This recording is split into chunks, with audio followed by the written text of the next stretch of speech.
Bon, alors la suite de la leçon, la cinétique chimique. Alors troisièmement, les méthodes physiques utilisées pour suivre l'évolution d'une transformation chimique lente. Alors maintenant, pour suivre l'évolution d'une transformation chimique, il y en a deux méthodes. Il y a la méthode chimique qui, bien sûr, il est basé sur le dosage, et il y a les méthodes physiques. Alors, dans cette partie, je vais m'intéresser aux méthodes physiques et je vais laisser la méthode chimique pour un exercice pour bien la comprendre. Alors maintenant, on va considérer la réaction entre quoi? Nous avons le zinc et on va ajouter au zinc une solution d'acide chlorhydrique. L'acide chlorhydrique, il contient les ions H3O+, Cl-. Donc, les ions H3O+, ils vont réagir avec le zinc. Ils vont réagir avec le zinc et la réaction des ions H3O+ avec le zinc entraîne le dégagement d'un gaz, c'est le gaz hydrogène. Il y a formation du gaz hydrogène. Alors, je vais écrire directement l'équation de cette réaction. Alors, le zinc plus H3O+, voilà, donc 2H3O+, alors donne le gaz H2, alors plus Zn de plus 2H2O. Voilà, liquide, aqueux, gaz, aqueux, alors S. Alors maintenant, je regarde cette équation qui est équilibrée. Dans cette équation, il figure un gaz. Donc lorsqu'il figure un gaz, on peut utiliser la méthode physique suivante. C'est quoi? C'est la mesure de la pression à volume constant. Donc ici, qu'est-ce qu'on va constater? Il y a formation du gaz, le gaz il va monter, sa quantité de matière va augmenter et on va constater que la pression va changer. Donc, à l'aide d'un manomètre, je peux mesurer la pression. Alors donc, dans cette réaction-là, le volume du gaz, il est égal à quoi? Il est égal à V0 moins Vs. Le volume du gaz va rester constant. Donc, volume gaz est égal à volume de l'ampoule moins volume de la solution Vs. Au cours de c'est-à-dire au cours de cette expérience, le volume reste constant, la température reste constante, c'est la température du laboratoire, et la pression, il va varier avec la variation de la quantité de matière de H2. Donc, dans ce cas-là, je peux mesurer la pression avec le temps. Donc, je peux dresser, dans ce cas-là, un tableau. Et dans ce tableau-là, je vais mettre la pression, voilà, et P à des instants bien donnés. Donc, T en secondes, et ici P, et je vais remplir le tableau, c'est-à-dire, je vais mesurer la pression à l'instant T est égal à 5 secondes, à l'instant T est égal à 10 secondes, à l'instant T est égal à 20 secondes, à l'instant T est égal à, ou bien à l'instant, puisque le temps seconde il est très court, donc après 2 minutes, après 5 minutes, après 10 minutes, après 15 minutes, ainsi de suite. Donc là, en minutes. Et on va mesurer la pression, et après, on va représenter graphiquement la pression alors en fonction du temps. Alors, en représentant la pression en fonction du temps, alors j'obtiens une courbe.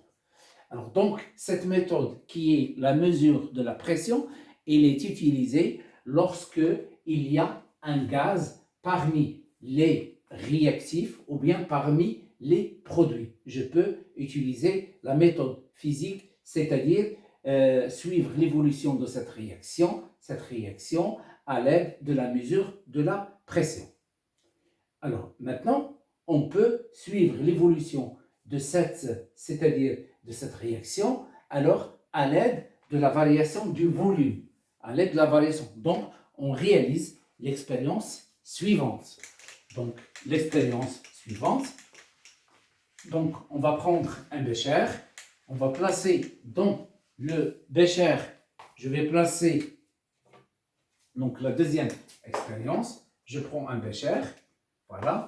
Alors, ce bécher, il est gradué, c'est-à-dire ce bécher, le volume de ce bécher, je peux le mesurer à l'aide des graduations. D'accord? Donc, je vais mettre ici, là, une solution. Voilà, la solution qui contient, ici, je vais mettre le zinc.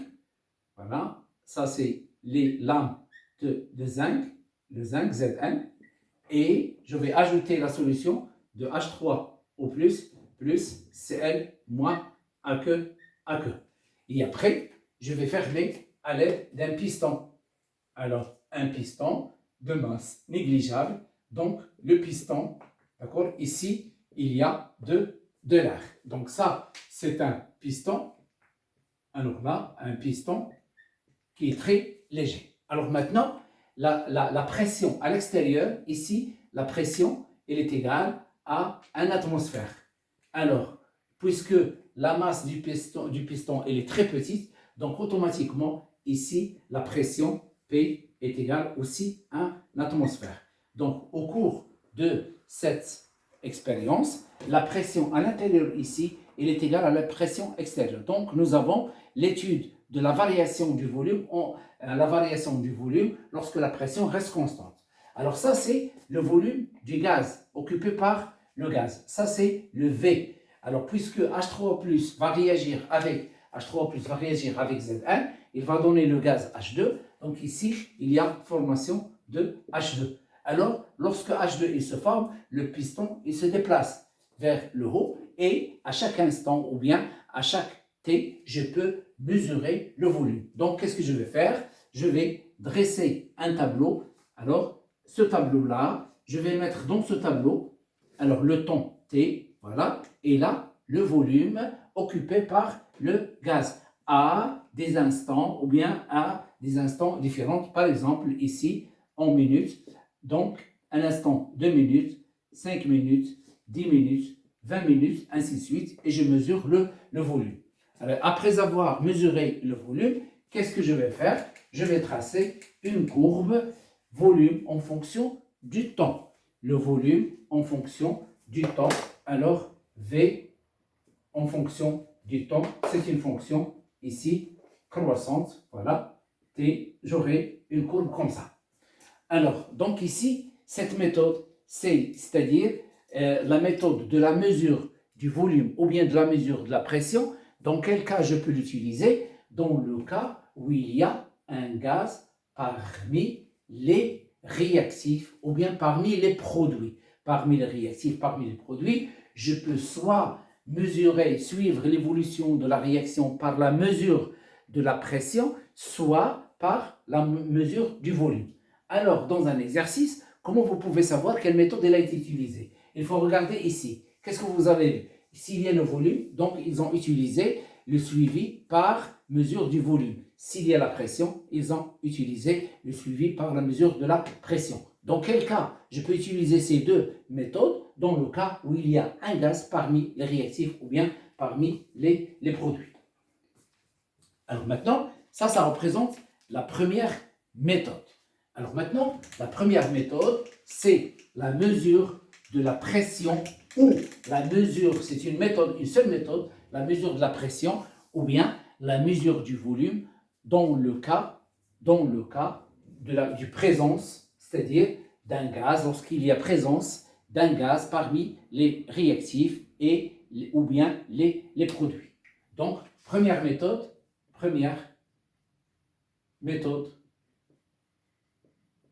voilà, 2 points, mesure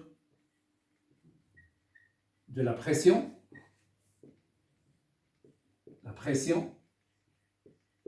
P ou le volume V. Alors, s'il y a un gaz, alors, qui se forme ou qui se consomme.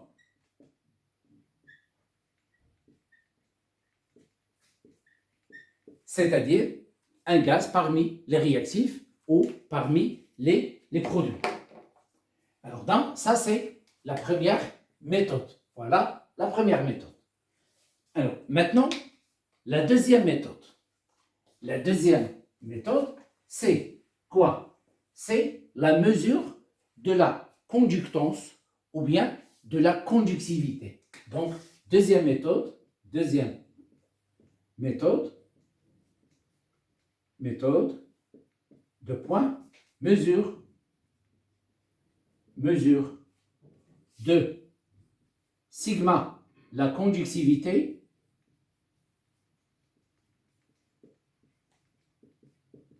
ou grand G, la conductance. Conductance. Alors maintenant, cette méthode, elle est utilisée dans quel cas? Elle est utilisée dans le cas où il y a présence des ions parmi les réactifs ou bien parmi les produits ou bien les réactifs qui se trouvent, il y a des ions avec les réactifs et des ions avec les produits. Donc par exemple ici, nous avons des ions H3+, et les ions Zn2+. Donc je peux utiliser la méthode de la mesure de la conductivité sigma ou bien de la conductance. Donc deuxième méthode, mesure de sigma, la conductivité ou G, la conductance. Alors, dans le cas de la présence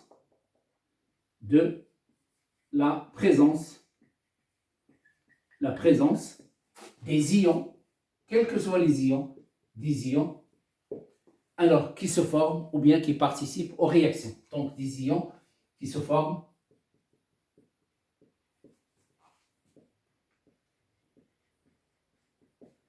ou donc des ions qui se forment et qui réagissent.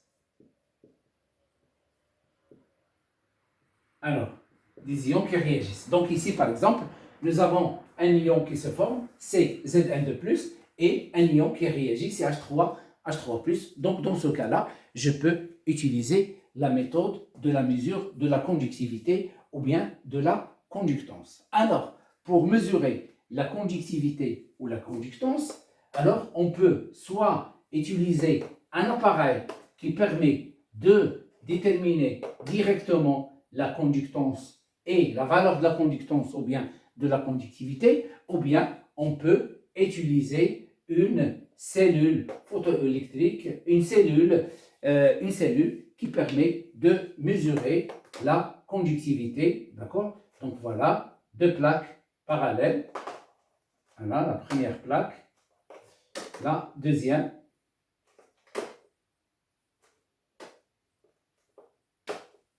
Voilà, les deux plaques.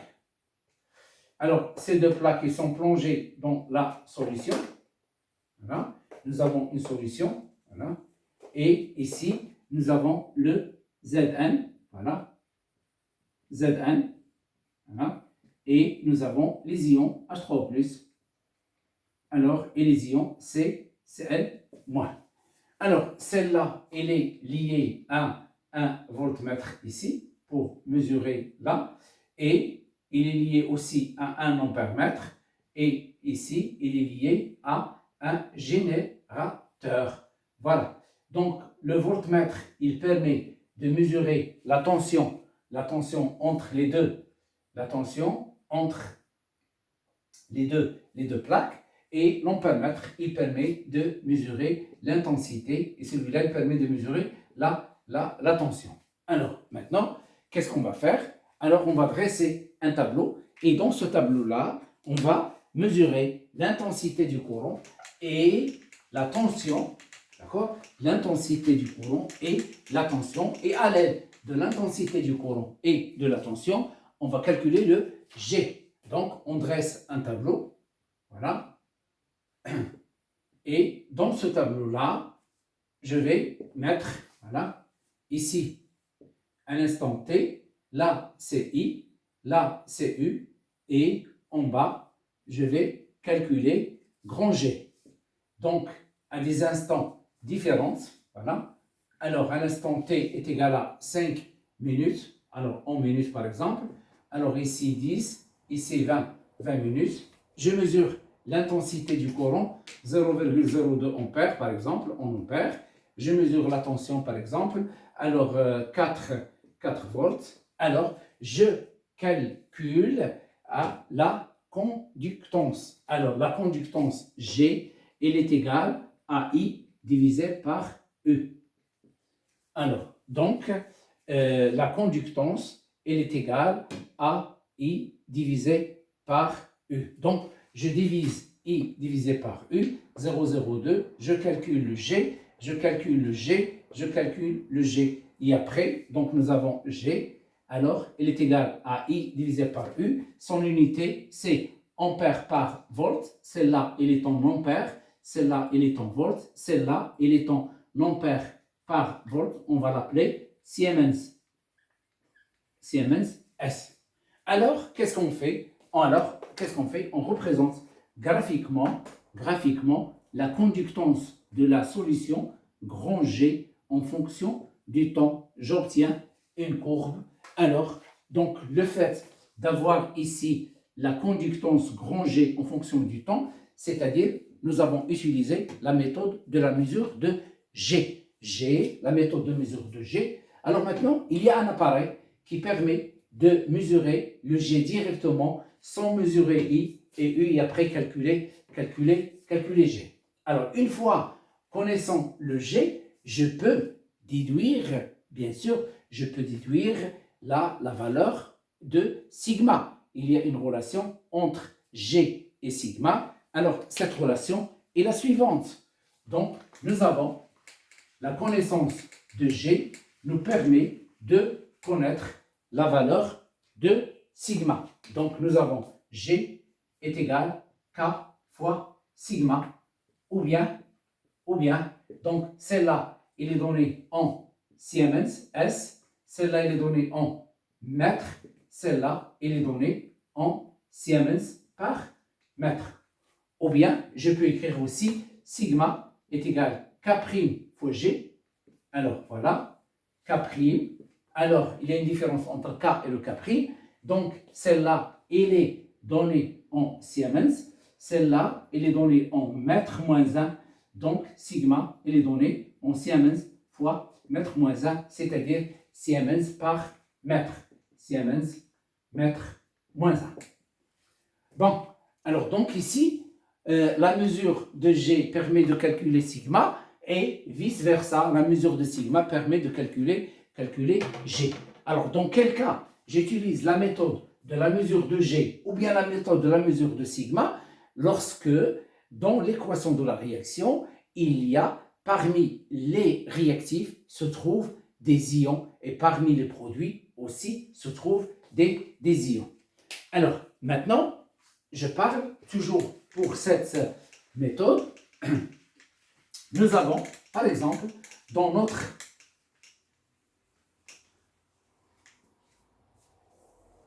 donc nous avons la méthode, j'ai dit ici, la méthode qui permet de mesurer soit sigma, soit mesurer G. Alors maintenant, nous avons l'équation, par exemple, Zn, alors plus 2H3O+, voilà. Alors, plus 2H3O+, donne Zn de plus H2 plus 2H2O. Liquide, gazeux, aqueux, alors aqueux, solide. Alors, je vais dresser le tableau d'avancement pour cette réaction. Alors, le tableau d'avancement, voilà, un instant t égale à 0, un instant t et un instant t final. Donc, voilà, t égale à 0, un instant t et un instant t final. Donc ici, c'est pour Zn, pour H3O+, pour Zn de plus, pour H2 et pour H2O. Alors, pour le Zn, on va mettre N0 est égal la masse sur la masse molaire. Pour celle-là, on va mettre C fois V. Alors ça, c'est 0, et ça, c'est excès. Voilà, excès. Alors ici, on va mettre N sur grand M, moins, il y a coefficient C1, donc c'est X. Ici, C fois V moins 2x. Alors, c'est x. Là aussi, c'est x. Et là, c'est excès. Alors, petit m sur grand M moins x max. Et c fois V moins 2x max, x max. Alors, x max. Alors maintenant, on veut déterminer la relation entre sigma et x. X, c'est l'avancement. Comment on peut trouver la relation entre sigma? Alors, on donne données. Voilà, données. Alors, des données, 2 points. Il nous donne lambda H3+, voilà, égale lambda CL- égale et lambda Zn de plus. Alors, donc, les lambda, ils sont appelés, ce sont des constantes qui caractérisent les ions, s'appellent les conductivités ioniques molaires. Les conductivités ioniques molaires, les valeurs de ces valeurs de lambda, ils nous permettent, ce sont des valeurs, ce sont des constantes, c'est l'exercice qui va vous donner ces valeurs. Donc, à l'aide des lambda, lambda H3+, lambda Cl- et lambda Zn de plus, on peut déterminer sigma. Alors maintenant, pour déterminer sigma, on dit à l'instant T, les ions présents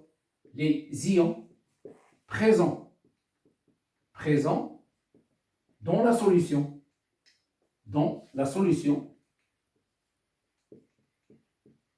à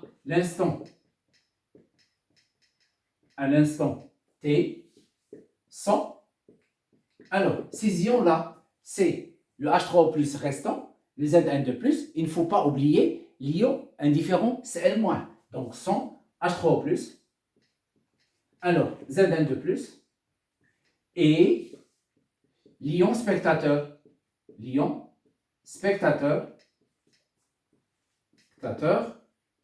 alors Cl-. Alors, à quoi est égal sigma? Voilà, il est égal. Alors, c'est égal lambda du premier H3O+, fois la concentration de H3O+, plus lambda Zn de plus fois la concentration de Zn de plus, lambda Cl-, fois la concentration de Cl-. Donc, regardez, c'est très simple. Alors, en fonction des données des lambda, je peux déterminer sigma. Alors maintenant, quelle est la concentration de H3O+? La concentration de H3O+, voilà, elle est égale à la quantité de matière de H3O+, c'est celle-là. C'est CV moins 2x divisé par V. Donc, C fois V moins 2x divisé par V. Ici, nous avons un seul volume puisque nous avons mélangé une solution avec un solide. Donc, je peux l'écrire aussi. On peut simplifier le V. CV sur V, c'est C. C'est moins 2x divisé par V. Voilà la première. Maintenant, la concentration de l'ion Zn de plus. L'ion Zn de plus, sa quantité de matière, c'est X. Donc, la concentration de l'ion Zn de plus, elle est égale X divisé par V. Alors maintenant, qu'est-ce qu'il reste? Il reste la concentration de l'ion spectateur. La concentration de l'ion spectateur, voilà, elle est égale à la concentration initiale de H3O+, c'est-à-dire elle est égale à C. Voilà, est égale à C. Alors maintenant, on peut remplacer et trouver une relation mathématique entre sigma et l'avancement X. Donc je vais effacer ici le tableau. Donc, je remplace. Qu'est-ce que je vais obtenir? Donc, sigma, il est égal lambda H3O+, voilà, fois, multiplié par, alors C moins 2x, C moins 2x divisé par V, plus lambda Zn de plus, multiplié par la concentration de Zn de plus, c'est x sur V. Alors, plus, lambda Cl- multiplié par C. Alors donc, je développe celle-là, sigma est égal lambda H3O+. Alors, fois C, moins 2x sur V fois lambda H3+, voilà, alors plus X sur V fois lambda Zn de plus, alors C fois lambda Cl moins. Alors, je vais prendre celle-là avec celle-là et je factorise ces deux-là et celle-là et je factorise le C. Donc, j'aurai sigma est égal lambda H3+, alors plus lambda Cl moins facteur de C. Alors, j'ai pris ça avec celle-là. Alors maintenant, je prends ces deux-là. Nous avons x sur V. Je factorise. Donc, je peux écrire, alors est égal. Il reste ici, donc, plus facteur lambda Zn de plus, moins 2 lambda H3 au plus, 2 lambda H3 au plus, le tout fois x divisé par V. Alors, maintenant, on peut aussi, sigma est égal lambda H3 au plus, lambda H3 au plus lambda Cl moins fois C, alors plus lambda Zn de plus moins 2 lambda H3 au plus divisé par V fois x.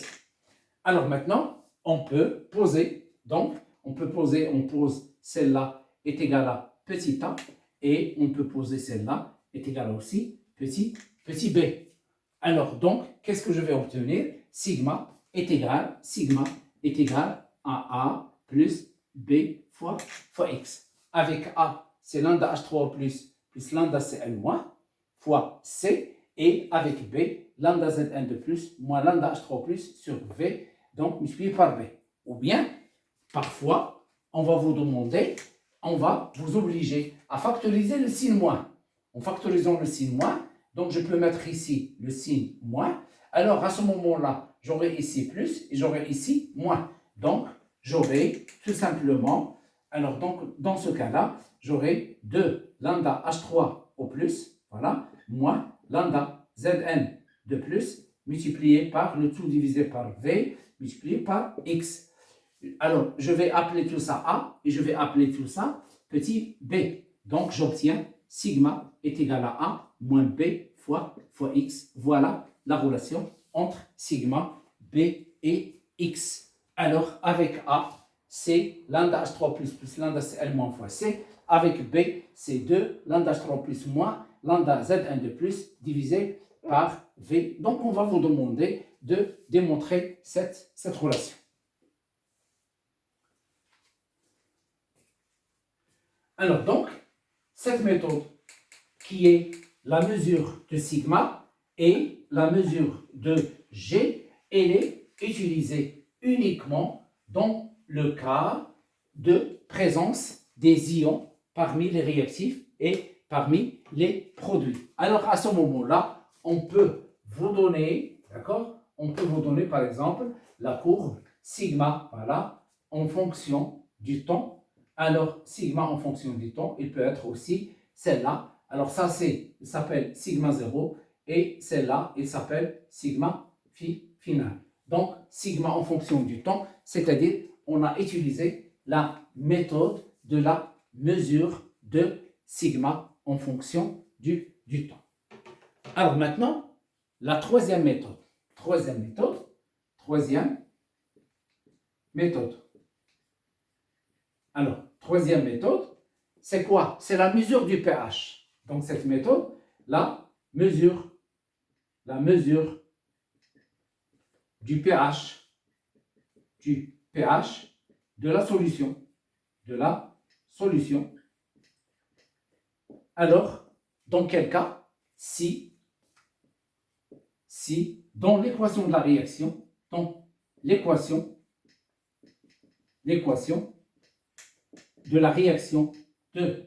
la réaction, il y a présence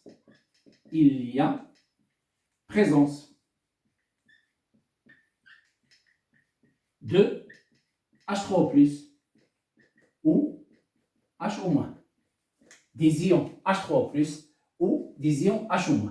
Alors maintenant, cette méthode-là, qui est la mesure du pH, on ne va pas l'étudier maintenant, puisque nous avons des chapitres qui sont spécialement réservés pour l'étude des pH. Donc, il faut connaître les différentes, c'est-à-dire les différentes informations concernant le pH pour utiliser ou bien étudier cette méthode. Donc, nous, on va s'intéresser dans les exercices surtout à la première méthode, soit la mesure de la pression, soit la mesure du volume, ou bien la deuxième méthode, la mesure de sigma, ou bien la mesure de G. Et on va vous demander de démontrer une relation qui ressemble à celle-là.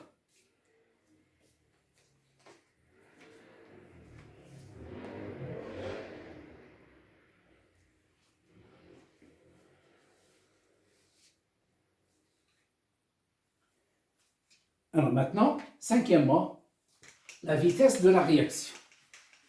La vitesse de la réaction.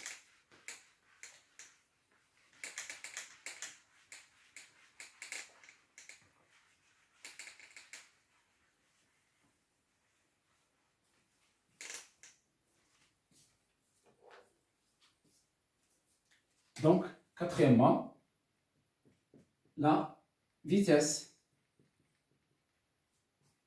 de la réaction. Alors, petit 1, définition, la dérivation d'une fonction. Alors, dérivation d'une fonction. Alors, donc, en maths, vous avez la fonction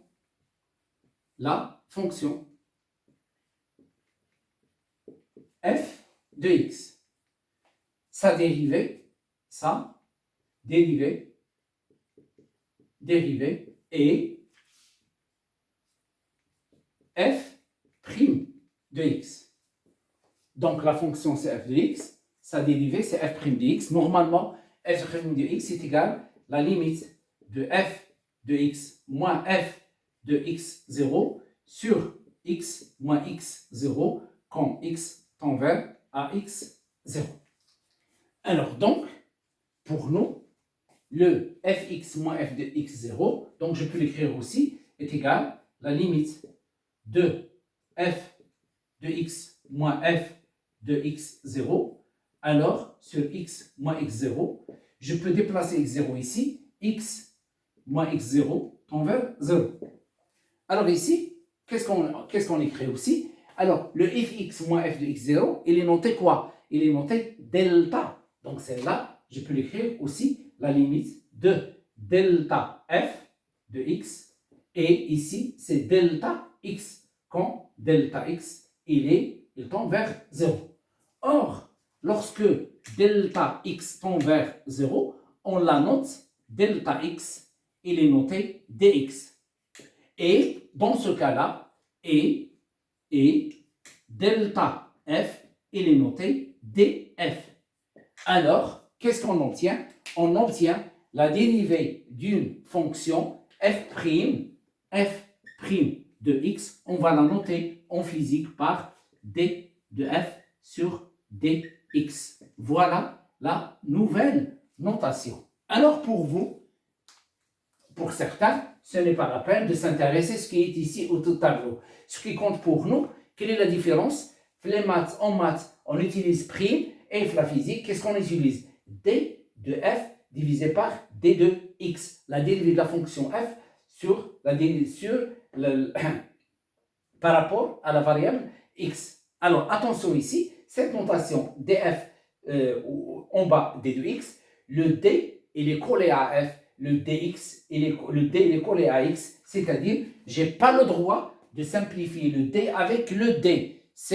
J'ai pas le droit de simplifier le d. Le d c'est une variation, donc j'ai pas le droit de simplifier. Donc c'est une nouvelle notation de la dérivée. C'est une nouvelle notation de la dérivée. Au lieu d'utiliser f', on va utiliser d de f sur dx. Alors, maintenant, en physique et en chimie, la variable, la fonction, c'est f. Mais la variable, c'est quoi? La variable, c'est le temps. Donc, en physique et en chimie, la variable est le temps t.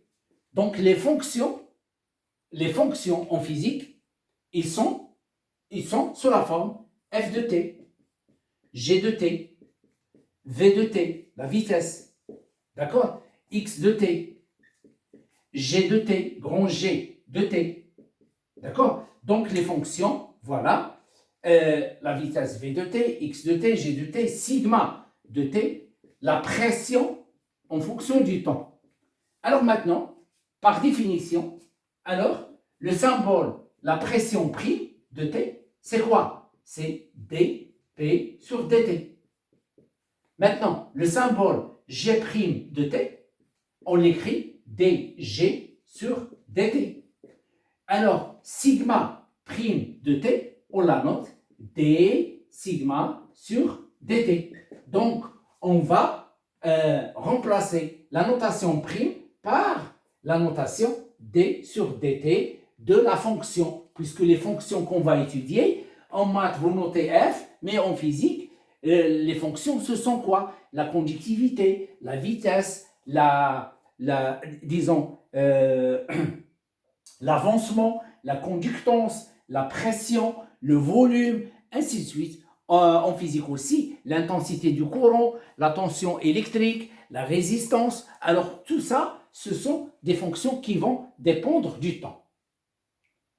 Alors, donc, maintenant, la définition de la vitesse de la réaction.